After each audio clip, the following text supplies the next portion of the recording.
शुरू शुरू में खड़गे जी का आज जन्मदिन भी था, उनको सबने बधाई भी दी। उसके बाद जो कोई भी इन दिनों में जो हताहत हुए उनको श्रद्धांजलि भी दी। उसके बाद विपक्ष ने हंगामा शुरू कर दिया, लेकिन उसमें कांग्रेस अलग थलग पड़ गई। कांग्रेस के साथ में न तो आम आदमी पार्टी गई न टीएमसी गई, और कोई दल साथ में नहीं रहा। केवल कांग्रेस ने वॉकआउट किया, कांग्रेस ने बहिर्गमन किया। उसके बाद भी बाकी सदन चला, जिसमें आम आदमी पार्टी के सांसद जो हैं राज्यसभा के, उन्होंने पूरा भाग लिया। टीएमसी ने भी भाग लिया सारे प्रश्नों के। उसमें लोकसभा पूरी लोकसभा में हंगामा करते रहे।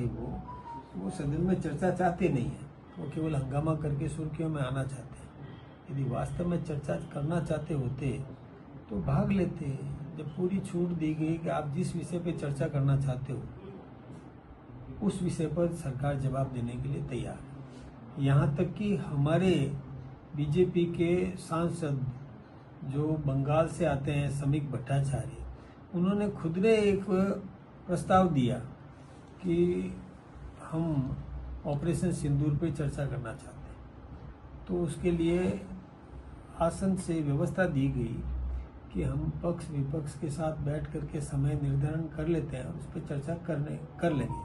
तो चर्चा पर तैयार है, तो फिर बहिर्गमन करने की जरूरत क्या थी? केवल हंगामा करना ये ठीक बात नहीं था।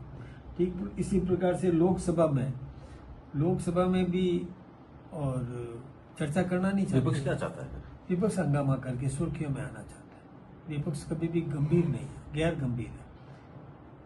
ये बात ठीक नहीं है। चर्चा करो ना, लोकतांत्रिक तरीके से आप सदन में चुन करके आए हो।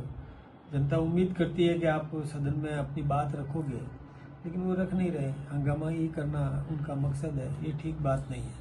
आज आपके सवाल के जवाब में जो जल शक्ति मंत्री हैं मंत्रालय की तरफ से आपको एक बड़ा इम्पोर्टेंट जवाब मिला है, जिसमें जो स्वच्छता अभियान है, जो स्वच्छता पुरस्कार जो मिले हैं अभी अर्बन को, तो वैसे रूरल में भी देश भर में शुरू होंगे, क्या योजना है? हाँ, एक स्वच्छता का वातावरण बनना चाहिए देश में। स्वच्छता का यदि वातावरण रहा तो लोग बीमार नहीं होंगे, किसी भी प्रकार के रोगाणु नहीं फैलेंगे।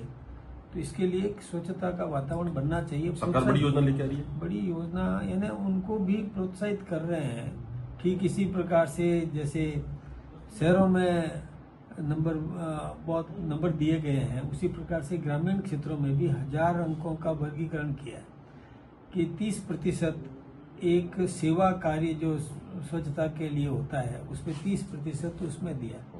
फिर जो प्रत्यक्ष देख करके, जो सर्वे के आधार पर प्रत्यक्ष मौके पर जाकर के कैसा स्वच्छता का वहाँ पर दृश्य है, उसको देख करके 40% अंकों का बंटवारा उसमें किया है। इसी प्रकार से 20% वहाँ पर जो संयंत्र होते हैं, जैसे management, waste management, solid waste management, उसको और 20% अंक उसमें से दिए जाएंगे। और ऐसे ही 10% जनता क्या उसके लिए बात करती है, जनता में जागरूकता कितनी है, उसको लेकर के 10% अंक उसमें से बंटवारा किया। ऐसे करके 1000 में से और ऐसे अंक देकर के क्या असर होगा सर गाँव में इसका? हाँ, इसका ये होगा कि जैसे हम भी पाबंद करेंगे।